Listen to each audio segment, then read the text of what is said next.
Hola, ¿cómo va todo por ahí? Espero que siga bien. Tenemos por delante ahora una patología infecciosa y contagiosa como es la tuberculosis. Al respecto de esta entidad que seguro ya has escuchado mencionar varias veces, conocemos que esta enfermedad infecciosa es en realidad una entidad sistémica donde en su posibilidad de afectar distintos órganos, el lugar más afectado en orden de frecuencia son los tejidos pulmonares. Sabemos que este cuadro está producido por una micobacteria, el Mycobacterium tuberculosis, y que se caracteriza esta infección sistémica por la posibilidad de formar granulomas en diferentes tejidos corporales. A este microorganismo también se lo conoce como bacilo de Koch y está ampliamente distribuido a nivel mundial. En este gráfico lo que se intenta destacar es que es una patología que, si bien tiene distribución mundial, no es pareja, no es uniforme en todos los países, siendo las regiones, sobre todo con escaso acceso a sistemas de salud, con mala vacunación, con malos sistemas sanitarios en general, los más afectados, afectando o comprometiendo aproximadamente una tercera parte de la población mundial. Esto es una frecuencia y una incidencia muy alta. En Argentina vemos que las últimas publicaciones hablan de una tasa de casi 27 personas afectadas por cada 100.000 habitantes. Si bien no vemos en este mapa mundi a nuestro país destacado en rojo o en rosado, sí es importante tener en cuenta que continúa siendo un problema sanitario frecuente, prevalente, y que ya se pensaba en el año 2000 para arriba hubiera estado erradicado. Esto obviamente no es así, sino que debido a otros factores de riesgo, como por ejemplo es la inmunosupresión, el HIV, la tuberculosis continúa aún hoy siendo un problema sanitario importante. ¿Cuál es de este problema sanitario el punto o el aspecto más interesante para el odontólogo? ¿Por qué lo vemos en odontología? Nos podemos encontrar que un reto en el tratamiento de los pacientes con tuberculosis es la posibilidad concreta de que haya una infección desde el paciente hacia el profesional odontólogo, hacia los auxiliares o cualquier equipo de trabajo del odontólogo. Algunos sostienen que la probabilidad de contagio es muy baja, que el riesgo es muy bajo, pero dependiendo siempre del lugar, de la comunidad donde el odontólogo realice su trabajo profesional. Por supuesto, en áreas epidemiológicamente complicadas, con mucha tuberculosis, la probabilidad de contagio para el profesional es más alta. Otros hablan también que cuando se realizan procedimientos odontológicos que favorecen la presencia de aerosoles o producen aerosoles, esto favorecería en un paciente tuberculoso activo la posible contaminación no solamente al profesional, sino también a otros pacientes que pueden venir después. De ahí la importancia de saber reconocer cuáles son los posibles síntomas y signos de una tuberculosis y siempre, como sabemos desde el primer año, actuar con un medio ambiente que esté con las correctas medidas de ventilación, una buena iluminación y la desinfección de todo el material de trabajo. Por otro lado, también está la posibilidad de tratar a pacientes que no saben que tienen tuberculosis, porque tienen muy pocos síntomas o ninguno, o porque desconocen, tienen síntomas pero no saben a qué obedecen. De ahí la relevancia de que el odontólogo conozca cuáles pueden ser las manifestaciones de un posible paciente tuberculoso. Se recomienda en todos estos casos evitar estar en forma prolongada con estas personas, que no estén mucho tiempo ni en la sala de espera ni tampoco en la sala del consultorio. ¿Cuáles son los factores predisponentes para la tuberculosis? Por un lado, tenemos los factores que tienen que ver con el propio bacilo. Cuanto es mayor la cantidad inoculada, más probabilidad de que la otra persona se infecte. Se ha demostrado que personas que son tuberculosas y que tienen bacilos en sus secreciones generan mucha mayor infección que aquellos que tienen poca cantidad de bacilos o, aún siendo tuberculosos, no los eliminan.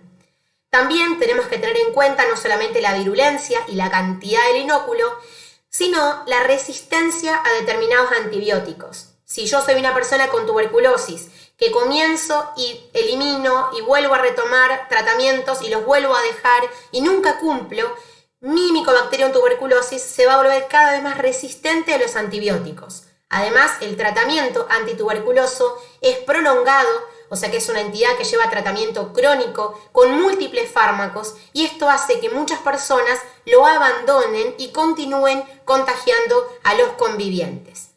También en lo que respecta al medio ambiente en el cual se desarrolla esta dupla entre una persona infectada y una persona sana, entra a jugar un papel importante el hacinamiento. Muchas personas en un mismo lugar, poco ventilado, húmedo, sin mala luz solar, esos convivientes denominados o grupos de hacinados en lugares cerrados favorecen la transmisión de este microorganismo, lo mismo que el bajo nivel socioeconómico. Esto tiene que ver con una mala vacunación, con malos accesos a salud, con poca llegada de la persona afectada al tratamiento antibiótico adecuado. Y están, por último, todas las condiciones que tienen que ver con el propio paciente, porque no todas las personas que están en contacto con un bacilífero terminan teniendo tuberculosis. Depende cómo está el estado de inmunidad de quien toma ahora el contagio. Si la persona está desnutrida, si es un paciente diabético, inmunosuprimido, si está en tratamiento quimioterápico o con inmunosupresores, tiene más probabilidad de contagiarse y desarrollar la infección. Ni hablar de la importante relación que hay entre la tuberculosis y el HIV. Se ha demostrado que en los pacientes HIV, ni hablar en los pacientes que están ya en un estadio de SIDA, la asociación entre esta patología y la tuberculosis es muy alta, considerándose la tuberculosis una enfermedad marcadora de SIDA. También los pacientes que son drogadictos, alcohólicos, todo esto tiene que ver con un mal estado inmunológico, los extremos de la vida y también se ha demostrado las embarazadas son todos grupos poblacionales susceptibles a contraer y desarrollar tuberculosis. No quiere decir que alguien que no tenga alguno de estos factores está totalmente inmune, se puede contagiar, pero es mucho más probable que se contagie si pertenece a estos grupos de riesgo que tenés que tener presente y tenés que conocer. Y aparece ahí como último punto el personal de salud. Al trabajar con personas enfermas, ni que hablar si son tuberculosos, tenemos como personal de salud, como profesionales de la salud, mayor riesgo de exponernos a estos bacilos y de contraer la infección. Si bien, vuelvo a repetir, muchas publicaciones sostienen que la probabilidad de contagio al personal de salud con las correctas medidas de protección es muy bajo si se cumplen bien todas las medidas. Esta entidad infecciosa se adquiere fundamentalmente, no es la única vía, pero es la más importante, por vía respiratoria, de una persona infectada a una persona sana, cuando el infectado tose, cuando estornuda e incluso al hablar puede favorecer que haya pequeñas microgotas que quedan suspendidas en el ambiente y que ingresen a la vía respiratoria de la persona sana. Esto se ve favorecido sobre todo cuando el contacto es estrecho. Cuanto más tiempo pasemos con una persona tuberculosa, más chance, obviamente, de contraer la infección. También cuando esta cercanía y este contacto estrecho se desarrolla en ambientes húmedos, en ambientes bajo techo, poco ventilados, con poca luz solar, hay más probabilidad de infectarse. También cuando la persona elimina mucha cantidad de bacilos al hablar o al toser, un bacilífero activo importante, tiene más chance de infectar que aquel que ya está bajo tratamiento antituberculoso.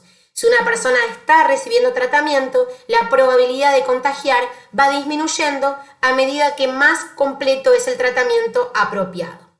También sabemos que hay otras vías mucho más raras, como vías cutáneas, mucosas o digestivas, que para la clase de hoy no la vamos a tomar en consideración. Recordá la probabilidad de infección por vía respiratoria o inhalatoria. La historia natural, una vez producido el contacto con una persona con tuberculosis, primero tenemos, lo que se llama primoinfección tuberculosa. Es la primera vez que por vía inhalatoria recibe un sujeto sano bacilos. Esto va a afectar sobre todo al tejido más involucrado es el tejido pulmonar.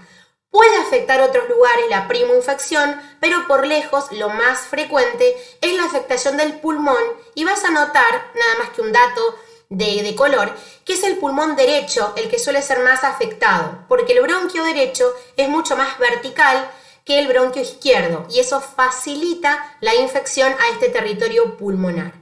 Esa primera infección o primoinfección en muchas personas pasa desapercibida o como un cuadro parecido a la gripe. De ahí que te puedas encontrar con pacientes que no saben que son tuberculosos porque han tenido un primer contacto con el bacilo que casi no les generó síntomas o han sido muy pocos. Después aparece un periodo que se llama de latencia, que puede variar de meses o años, donde el bacilo queda guardado esperando la oportunidad para poder reactivarse. Y eso genera el tercer estadio, que es cuando aparece una reactivación o recurrencia de la tuberculosis, también conocido este periodo como tuberculosis postprimaria, porque aparece después de una infección primaria. Con respecto a esta infección primaria, se tiene que dar una persona que está en contacto con un enfermo, que tiene una gran cantidad de bacilos por un tiempo prolongado y sobre todo sin medidas de protección. El Mycobacterium tuberculosis tiene la posibilidad de ingresar a la vía respiratoria, puede llegar a evadir y a escapar de todos los controles, cilias, moco, las glándulas que producen mucosidad y que permanentemente mantienen limpia nuestra vía respiratoria. Evade a la tos, al estornudo y llega por alguna razón, porque aparece en gran cantidad o porque la persona tiene alterada la inmunidad, puede llegar este Mycobacterium al alvéolo y ahí comienza a reproducirse. Sabemos que en el alvéolo tenemos macrófagos alveolares que van a tratar rápidamente de controlar la infección. Nuevamente va a ser importante cómo está el estado inmunológico, qué capacidad tienen esos macrófagos para tratar de contener y de frenar la infección. Si no logra frenarse la infección, aparece allí un foco, un infiltrado, que no es otra cosa que inflamación, llegada de leucocitos, de células inflamatorias, que van a tratar de defender a nivel alveolar al organismo del bacilo de la tuberculosis. Se suele producir una inflamación también de los vasos linfáticos, porque el bacilo tiene la capacidad de llegar a invadir los linfáticos, eso se llama linfangitis, y va a aparecer de forma bastante característica un ganglio, una adenopatía agrandada a nivel del hilio pulmonar. La suma de un infiltrado inflamatorio en el pulmón, más los vasos linfáticos inflamados, linfangitis, con una adenopatía satélite, se conoce como complejo de Ghon.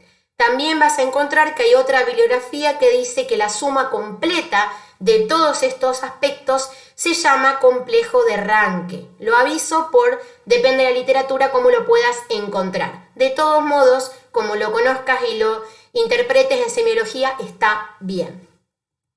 Los bacilos, nos dice Secotti, pueden llegar a diseminarse desde el pulmón por vía sanguínea al resto del organismo. Esto va a depender de la respuesta inmunitaria que tenga el huésped. Por lo general, la respuesta inmunitaria logra frenar y detener al bacilo y lograr que el bacilo quede dormido, latente, durante años y capaz que nunca vuelva a reactivarse o puede, cuando se ve afectada la inmunidad, volver a aparecer cuadro denominado reinfección tuberculosa. La tuberculosis primaria puede producir desde ningún síntoma, escasa semiología, por ejemplo, con un poco de fiebre o febrícula, síndrome febril prolongado y nada más, o por el contrario, más raro, producirnos muchos síntomas y signos. Por ejemplo, una persona que está con poco apetito, muy desganada, con fiebre y que comienza con los clásicos síntomas semiológicos de la tuberculosis. Empieza a toser mucho durante un periodo prolongado. Esa tos no es una tos seca, sino que comienza a acompañarse de moco. A veces el moco va cambiando de coloración y en algunos estadios ya más avanzados no solamente hay mucosidad, sino que la persona comienza a eliminar sangre. La sangre que acompaña a la tos se denomina hemoptisis o hemoptisis Eso es algo clásico, aunque no es exclusivo, de la tuberculosis. También podemos llegar a ver una persona que se queje de cierta dificultad respiratoria. Si yo tengo un foco muy chiquitito en el pulmón, no voy a tener dificultad respiratoria.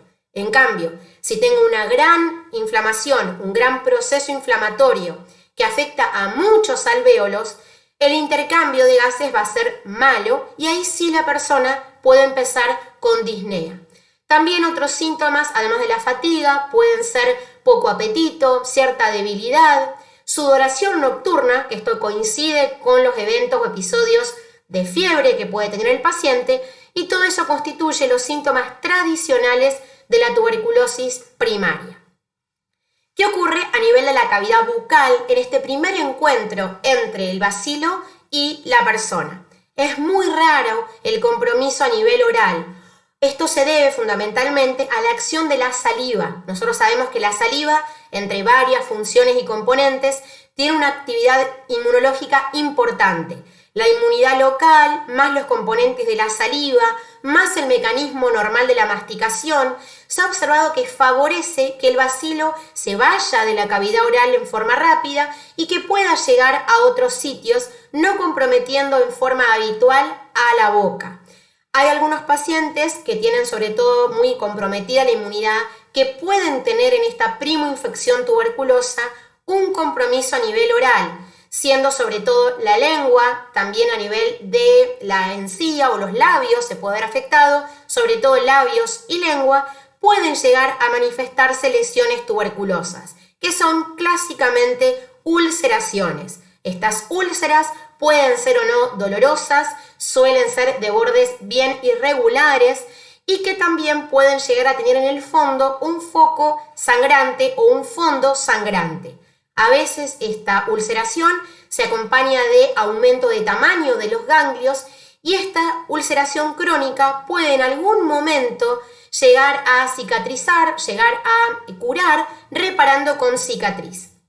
Sabemos que los ganglios, como vamos a ver en la próxima parte, ejemplos de ganglios, los ganglios que acompañan a esa ulceración pueden agrandarse en forma notoria, pueden llegar a reblandecer y hasta provocar una fístula entre el ganglio y la piel, generando un drenaje espontáneo de material. Todo esto es entonces la primoinfección tuberculosa. En la próxima charla nos vamos a ocupar de la segunda parte de la tuberculosis, la tuberculosis postprimaria o de reactivación. Ya seguimos.